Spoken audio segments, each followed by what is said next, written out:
You clicked on this video because you really want to know about Supergirl, so here we are. In this video, we're going to talk about each and every appearance of Supergirl on TV to this date. Let's start with the movies. Before we go into our explanation, we have a very small request. If you like our content, please support us by subscribing to our channel. This is a small click for you, but for us, it means a lot. Thank you. Let's begin.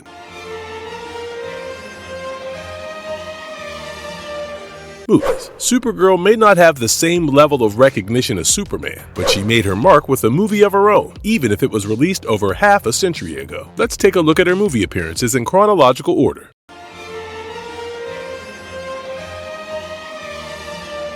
Supergirl, 1984. The actress Helen Slater played the role of Supergirl in this not-so-successful movie. It was surprising that the movie failed despite being created by the same people behind Superman, the movie. The director's approach was criticized for the film's commercial failure, but regardless, let's talk about the movie itself. The story starts with Kara belonging to a city sealed off from Krypton named Argo City. She ends up borrowing an item called the Omega Hedron, which brings trouble along with it. One thing leads to another, and the item damages the veil protecting the city, as well as gets sucked to Earth. Yeah, don't ask me how or why. Kara follows the object to Earth to save her city, and a pack of clothes mysteriously resembling Superman's outfit is with her. The Omega Hedron ends up nowhere other than Metropolis, found by a wannabe witch who realizes she can use its powers to cast real spells. Things go wild from here on out. The witch uses her newfound powers to become the Princess of Earth, ruling over the planet, and makes this guy named Ethan her servant. Why? Unrequited love. Not to mention, Kara falls in love with the same guy, so it is worth double the damage. In their battle, Kara is sent to the Phantom Zone. Afterward, she returns to destroy the witch and recover the Omega Hedron. In the end, she's seen heading back to a now darkened Argo City. Man of Steel, 2013. Let's talk about Kara's reference in Man of Steel. This is the only movie where the character was not shown, only alluded to in a small scene. A little known fact, Man of Steel has a prequel comic. It helps in world building with some lore of its own. The comic showcases Kara Zor-El's graduation into the Explorers Guild. What is that, you ask? Well, Explorers Guild is one of the numerous guilds of Krypton, and it primarily deals with, well, you guessed it, exploration. Its golden days were during the great age of expansion of the Kryptonian people. Back to Supergirl. What happened to her? A rogue Kryptonian wreaks havoc on Kara and her crew, and the ensuing fight only leaves one survivor, Kara. She crashes the ship into the Arctic thousands of years before Superman's arrival. We don't know whether she decided to crash the ship or had no choice. Kara's fate is uncertain. Would you think the Man of Steel movie would resolve this burning question? No. In the film, Clark Kent makes his way to the crashed ship in the Arctic Circle and even finds the cryogenic pod chambers. Almost all the pods contain dead Kryptonians, except for one that does seem like a reference to Kara. Yep, we still don't know what happened to her.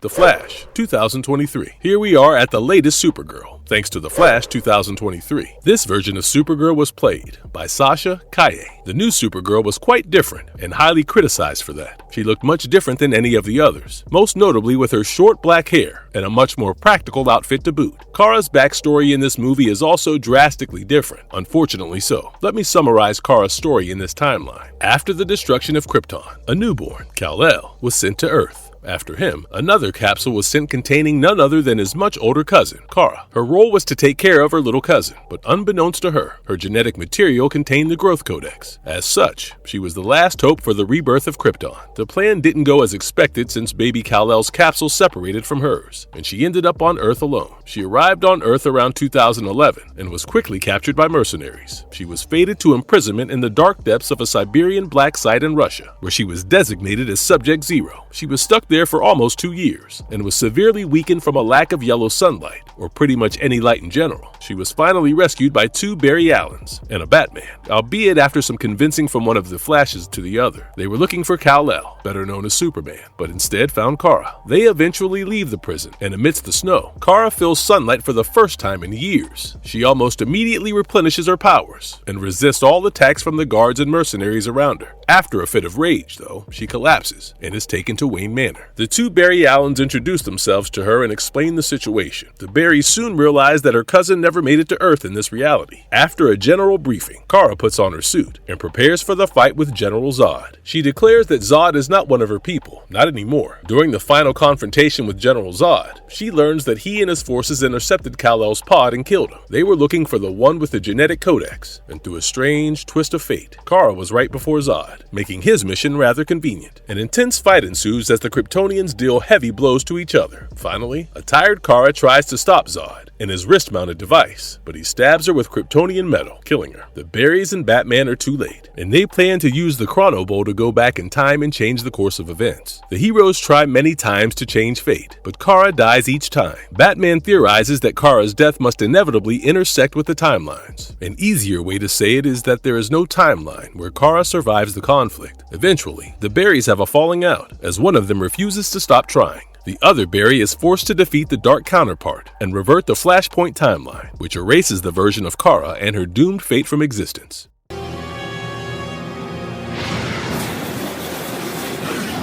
TV series, Smallville. This one involves some Phantom Zone shenanigans. Adrienne Palicki played the role of Kara for her first appearance, but it was revealed to be a human named Lindsay Harrison. The real Supergirl, however, appears in the show's 7th season, played by Laura Vandervoort. Kara keeps her identity as a Kryptonian hidden for a while, eventually letting Clark know about their fathers and blood relations. Brainiac lured Kara into space much later, trapping her on Krypton in 1986. After some dedicated time travel, while Kara seemed to return to Earth, it was actually Brainiac posing as her, while Kara herself was stuck in the Phantom Zone. Eventually, she was rescued. Kara officially took up the mantle of Supergirl in 2010 after her rightful return to Metropolis. Her cousin eventually faced Darkseid, but she had a different future planned for her. Kara's uncle, Jor-El, told her of her destiny. She parted ways with Clark Kent before using the Legion ring and traveling to the 31st century. After many months in the future as a part of the Legion of Superheroes, Kara returned to the present and became a member of the Justice League. Arrowverse. Played by Melissa Benoist, this version of Supergirl is probably the most popular, thanks to the Arrowverse's success. We will talk about all the shows that fall under Arrowverse and list Supergirl's appearances in each one.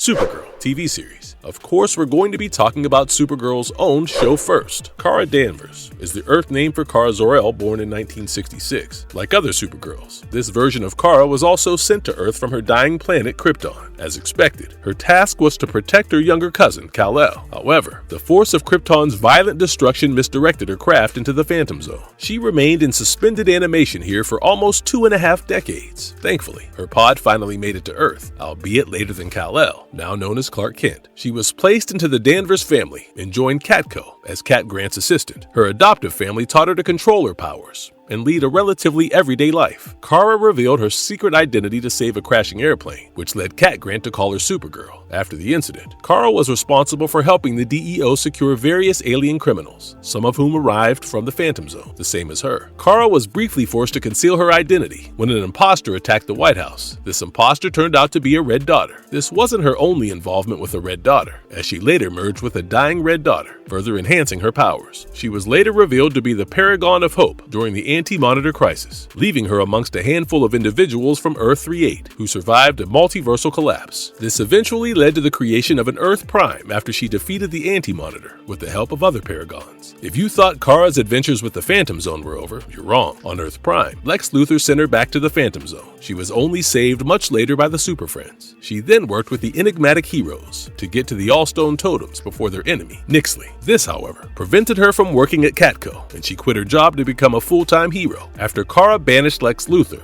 and her enemy, Nyxly, she came out as Supergirl and resumed her job at Catco as the new editor-in-chief. The Flash, 2014 TV series. Kara's first appearance outside of Supergirl happens in the 2nd season of The Flash. The 2nd season begins to showcase the multiverse and set up the plot for later events. In one of the episodes, Barry accidentally shows up on Earth-38 and ends up helping Kara fight Silver Banshee and Livewire. At the end of the episode, Kara helps Barry return to Earth-1. Arrow TV series and Legends of Tomorrow. So this one is quite interesting. While there are many crossover events in the Arrowverse, Kara's second appearance happens in the first crossover event named Invasion. The later crossover events include her as an integral part of the Heroes. Invasion, inspired by the 1989 comic series of the same name. This event starts after the end of the Supergirl episode named Medusa. Barry Allen recruits Kara, bringing her from Earth-38 to Earth-1. She ends up helping Barry's team, Oliver Queen's squad, as well as the Legends, defeat the Dominators, an alien race of invaders. So what happens? I'm glad you asked. The Flash investigates a meteor crash outside Central City, and yes, of course, it's an alien ship with aliens in it. He soon learns that they're known as the Dominators, and they seemingly arrived in the 1950s but disappeared for an unknown reason. Barry figures it's time to assemble the original Arrow Squad, as well as others, including Kara Danvers. However, Barry's time shenanigans create a rift among the heroes as the future Barry's message is revealed, affecting the timeline. The heroes still band together quickly when the aliens abduct the President of the United States. Barry sits this one out, and the President turns out to be nothing but a lure for the heroes. The Dominators kill the President while activating a mind control device, leading the heroes to return to attack Barry and Oliver. They manage to break the device by luring Kara. However, Oliver and a few others are abducted by the aliens. Held in strange pods, the kidnapped heroes share a weird simulation of reality in their minds. Their dream world soon shatters when they begin to see flashes of their real life. The other heroes arrive to rescue their teammates, finding out the Dominator's intentions in the process. It is revealed that the aliens were gathering information on metahumans, using the dream world as a distraction. One of the heroes figures out that the first appearance of Dominators was in 1951. A few of them head to the past, managing to capture a Dominator. They find out that the aliens arrived to assess humanity's threat level, since there are more metahumans out in the public, and have formed the Justice Society of America. Things go sideways when they alter the timeline by releasing the alien. Back in the future, in 2016, the team learned that the Dominators were aware of Barry's timeline manipulation. The aliens threaten the planet, using a device designed to eliminate all metahumans if Barry doesn't surrender. The heroes band together, defeating the aliens, protecting Barry and saving their planet. Oliver and Kara develop a friendship, and Kara receives a device to enable interdimensional travel between their Earths. Crisis on Earth X, the second crossover. Earth X is an alternate reality ruled by the Nazi regime. Dark Arrow is the leader, who manages to seize a temporal gateway, enabling the Nazis to travel to other universes. As expected, it leads to some craziness. Barry and Iris's wedding is rudely interrupted by Dark Arrow's invasion. Dark Arrow's wife is a mysterious Kryptonian named Overgirl. Kara manages to hurt her evil counterpart, which leads to the Nazis withdrawing for the time being. Eventually, Overgirl's heart begins to give out due to her body's disproportionate amount of solar irradiance. This leads to Dark Arrow coming up with a plan to transplant Kara's heart into his wife to save her life. Kara is captured, and an invasion of Star Labs beforehand lets the Nazis create artificial red sun radiation to prepare Kara for the transplant operation. Thankfully, the heroes manage to save Kara just in time. However, the threat is not over, even after the heroes destroy the Nazis' doomsday weapon. Overgirl's solar irradiance goes nuclear, prompting Kara to take her to space and ending Overgirl's life. Back on Earth, Oliver manages to kill his grieving dark counterpart. Crisis resolved. Barry's wedding continues, and surprisingly, Oliver's wedding with Felicity is along with it.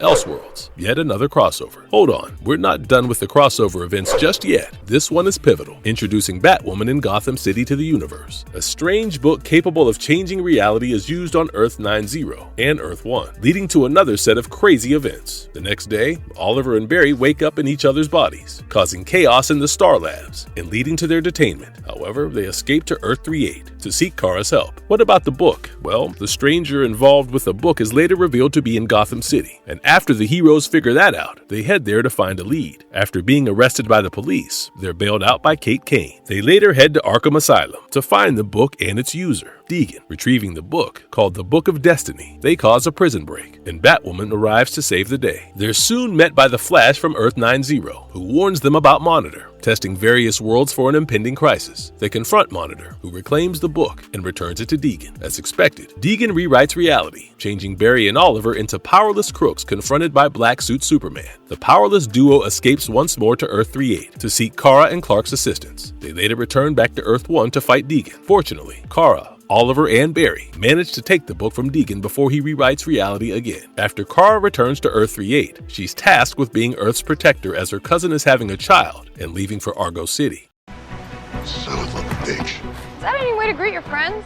All I know is that when I'm to 3. Crisis on Infinite Earths, aka How Earth Prime Came to Be. This crossover event continues the plot from the previous one, dealing with the impending crisis. The impending crisis leads the Monitor to recruit various heroes across the multiverse, including Supergirl. An antimatter wave eventually makes its way to Earth 38 after consuming many other universes. It turns out that there is a conflict between the Monitor's heroes and the Anti-Monitor's forces. Barry is fated to die in the one future timeline where he saves everyone from certain doom. Kara ends up being one of the 7 paragons vital to the fate of the multiverse. multiverse. The Monitor essentially marks Paragons as individuals of great significance. As the Monitor and Anti-Monitor conflict reaches a breaking point, Oliver is met by a Spectre named Jim Corrigan. Corrigan gives the power of the Spectre to Oliver, who uses it to help the Paragons make their final stand. The heroes battle Anti-Monitor and his minions until Oliver uses the power of the Spectre to restore the multiverse. Oliver sacrifices himself in the process, but saves everyone. In the new universe, Earth Prime, only the Paragons remember the events of the past. However, the heroes discover that Anti-Monitor is still out and about, threatening to destroy the multiverse once more. They created a device to shrink the Anti-Monitor and send him to the Microverse. The Paragons hold a memorial for Oliver and pledge to protect the new world in his memory.